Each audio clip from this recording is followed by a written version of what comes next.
आपण पाहत आहात वंदे मातरम न्यूज।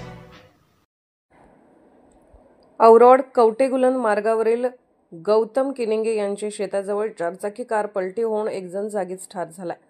इचलकरंजी आसरानगर इथला सौरभ राजू चव्हाण वय वर्ष 25 असे मृत झालेल्या युवकाचे नाव आहे। या अपघातामध्ये इतर दोघे जण किरकोळ जखमी झालेत। घटनास्थळी मिळालेल्या माहितीवरून शिरोळ तालुक्यातील औरवाड ते कवटेगुलन हायस्कूल मार्गावरून कार कवटेगुलनकडे जात होती। कारमध्ये इचलकरंजी इथला सौरभ चव्हाण वय 25 याचेसह अन्य दोघे जण होते।